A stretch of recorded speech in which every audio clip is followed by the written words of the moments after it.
Hello everyone and welcome to my YouTube channel. And today in this video, I am going to complete the chapter जो काफी लंबा हो चुका है अब तक, The Age of Industrialization.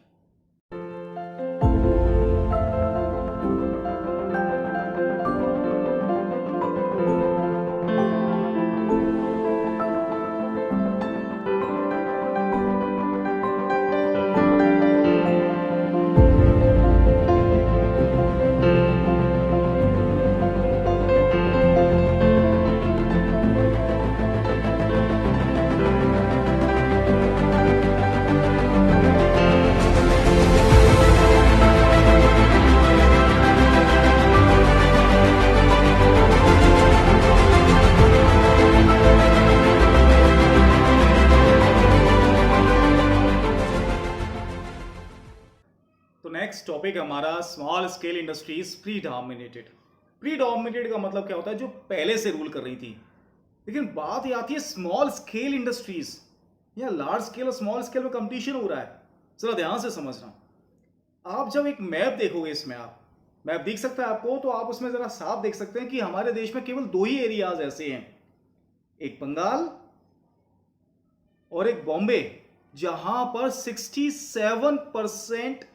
67% जो गोले जो आपको सर्कल्स दिखाई दे रहे हैं ना, वो एरियाज हैं हमारे इंडिया में जहां जहां लार्ज स्केल इंडस्ट्रीज थी, जिसमें से 67% एरियाज केवल दो जगह पे हैं, बंगाल और बॉम्बे. लेकिन बाकी जगह पर इंडिया में सबसे ज्यादा कौन सी इंडस्ट्रीज हुआ करती थी? स्मॉल स्केल इंडस्ट्रीज होती थी. 1901 में केवल 5%, 1911 में 5% वर्कर्स और 1930 में 10% वर्कर्स ही काम करते थे लार्ज स्केल इंडस्ट्रीज में, and rest of the workers were working in small scale industries. ये कहाँ होती थी? घरों में होती थी, बायलेंस में होती थी, often invisible to the passer by. कोई गली के पास से निकले, उसे पता ही नहीं था भाई यहां पर भी कपड़े बनाए जाते हैं. तो इस तरीके से काम होता था. इसके बाद जो बताने वाला हूं वो थोड़ा आश्चर्यचकित कर देने वाला है. क्या था कि जो हमारे देश में लार्ज स्केल इंडस्ट्रीज आई थी, उन्होंने हमारे देश के स्पिनिंग सेक्टर को बर्बाद कर दिया था. ये बात बिल्कुल सच है. धागे बनाने इंडस्ट्रीज जो थी वो बर्बाद हो गई थी, या जो पर्सन बनाते थे वो बर्बाद हो गए थे. लेकिन इन सब परेशानियों के बावजूद भी वीवर्स सर्वाइव्ड. और सर्वाइव तो छोड़ो, 1940 तक उन्होंने अपने प्रोडक्शन को ट्रिपल कर लिया था. ट्रिपल. अब ट्रिपल कैसे हुआ था? जरा मैं ऐसे एक बहुत बेहतरीन एग्जांपल से समझाऊंगा, जरा ध्यान से समझना बहुत अच्छी तरीके से. मान लीजिए मैं एक वीवर हूं और मैं एक क्लोथ बनाता हूं महीने में एक ही क्लोथ जो 10 मीटर लंबा है. तो मैं उस 10 मीटर क्लोथ में वो कॉस्ट भी इंक्लूड करूंगा जो मुझे पूरी फैमिली को चलाने के लिए चाहिए. सीधी सी बात है, पूरी फैमिली चलानी है मुझे, तो ऑटोमेटिकली महंगी हो जाएगी. लेकिन अगर मैं वही एक ही महीने में 100 मीटर बनाऊं तो सोचिए, फैमिली इनकम लगाकर भी मेरे 100 मीटर की कॉस्ट जो है वो कम ही होगी, बढ़ेगी नहीं. तो इसका मतलब जितना ज्यादा प्रोडक्शन होगा उतना ही ज्यादा फायदा होगा. यही हुआ था उस समय वीवर्स को. वीवर्स ने एक फ्लाई शटल मशीन यूज करना शुरू कर दिया था. फ्लाई शटल, आप कभी जरा सर्च करना इसको. एक ऐसी मशीन होती थी जिसमें रोप्स और पुलिस लगी होती थी, thread, vertical, horizontal, vertical thread लगे होते थे, पुलिस चलाते थे, वो अपने आप चलती रहती थी. इससे प्रोडक्शन जो था काफी गुना बढ़ चुका था. ये समझ लो कि हमारे देश में ज्यादातर जगह पर 1941 तक 35% एरियाज में 35% ऑफ हैंडलूम्स जो थे हमारे देश में, वहां पर फ्लाई शटल लग चुकी थी. इंडिया में 35% हैंडलूम्स की जगह फ्लाई शटल. लेकिन कुछ जगह पर जैसे ट्रवनकोर, मद्रास, मैसूर, कोचिन, बंगाल, यहां पर 70 to 80% हैंडलूम्स फ्लाई शटल में चेंज हुई थी. हैंडलूम्स जो हाथों से, केवल मशीन, मतलब हाथों से बने जाते थे, फ्लाई शटल का यूज करना शुरू कर दिया था. मतलब most of the weavers were producing through fly shuttle. ये थी वर्कर्स की तरक्की, वो अब डेवलप कर रहे थे. लेकिन यहां पर भी दो तरीके के वीवर्स हुआ करते थे. एक जो एक फाइन क्वालिटी के कपड़े बनाता था, दूसरा जो कोर्सर क्वालिटी का कपड़ा बनाता था. लेकिन जरा याद रखना, मैं थोड़ा आपको कंफ्यूजन नहीं कर रहा हूं क्योंकि वीडियो काफी बड़ी हो जाएगी ये। मैं सीधे बताता हूं, जो कोर्सर क्वालिटी का कपड़ा बनाता था, जो लो क्वालिटी का होता था, उसकी डिमांड हमेशा फ्लक्चुएट करती थी। जो सस्ता क्वालिटी का होता था, कभी बढ़ जाती थी, कभी कम हो जाती थी। क्यों? समझो ध्यान से। रीजन ये था क्योंकि कोर्सर क्वालिटी जो था वो बेसिकली पुअर पीपल्स खरीदते थे, फार्मर्स खरीदते थे। जिस साल उनकी एग्रीकल्चर अच्छी हो गई उस साल खरीद लिया, और जिस साल एग्रीकल्चर अच्छी नहीं उस साल नहीं खरीदा, तो उसकी डिमांड फ्लक्चुएट करती थी। लेकिन fine varieties were often brought by the rich peoples. उन्हें नहीं मतलब होता था क्रॉप फेलियर है, उन्हें नहीं मतलब होता था देश में एपिडेमिक फैली हुई है। उन्हें तो बेटर क्वालिटी खरीदनी है तो खरीदनी है। बलूचनी, सिल्क, बनारसी साड़ी उस समय की काफी फेमस थी। तो इस तरीके से मैंने आपको वीवर्स के बारे में बताया, और आज के दौर पे हम इन वीवर्स को भूल चुके हैं। हाँ, we thought that they were the remnant of the past, but is wrong. एक गलत है। Weavers are not the remnant of the past. Weaver past के बच्चे कुछ पार्ट नहीं है, but they are the main integral part of the industrialisation process. Industrialisation process का काफी मेन पार्ट है। जरा सोचिएगा, प्रोटो इंडस्ट्रियलाइजेशन नहीं होता तो आज इंडस्ट्रियलाइजेशन ही नहीं होता। और इसी इंडस्ट्रियलाइजेशन प्रोसेस में हम वीवर्स को भूल चुके हैं, कहते हैं वो पास्ट हो चुके हैं। नहीं, वो गलत है। Weavers are the main part of this process. इसके बाद हमारा लास्ट टॉपिक बचा है बस इसमें, मार्केट फॉर गुड्स। ये टॉपिक भी बड़ा इंटरेस्टिंग है, मार्केट फॉर गुड्स। तो जरा सोचिए, मार्केट में अगर कहीं भी नया गुड आता है तो आप मुझे बताइए कि कैसे पता चलता है वो आपको। यस, सही कहा आप लोगों ने, एडवर्टाइजमेंट। आप लोग एडवर्टाइजमेंट देखते हैं। अब बात करते हैं कि एडवर्टाइजमेंट जरूरी क्यों है, कब से शुरू हुए। ये तब से ही शुरू हो चुके हैं जब से इंडस्ट्रियलाइजेशन प्रोसेस शुरू हुआ है। आज कुछ नए नहीं है। और आज जो एडवर्टाइजमेंट हम लोग देखते हैं वो इस तरीके से दिखाए जाते हैं कि वो हमें फील होता है कि ये प्रोडक्ट हमारे लिए बहुत ज्यादा जरूरी है। अगर हमने ऐसे यूज नहीं किया तो सब बेकार है।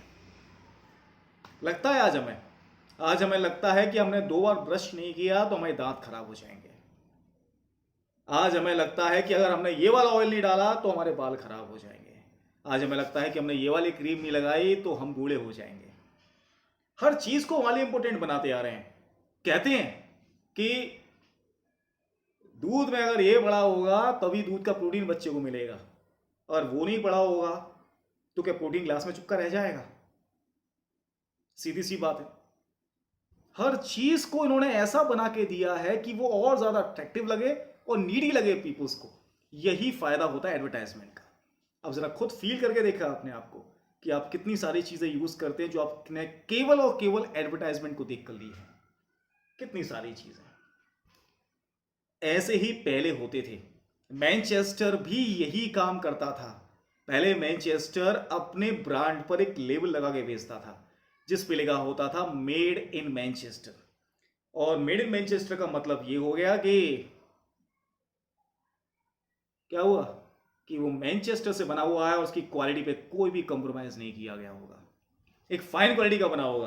अब जरा खुद सोचिए, आप जब कोई भी शॉप पर जाते हैं, शॉप पर अगर आपने किसी एक कपड़े को देखा और एक बहुत जानी मानी कंपनी है, पीटर इंग्लैंड है या सिग्नेचर कंपनी है, तो आप कुछ नहीं कहते हाँ अच्छी क्वालिटी होगी, चाहे वो अच्छी क्वालिटी ना हो, कहेंगे अच्छी क्वालिटी है भाई, इसमें अच्छी ब्रांड है ये।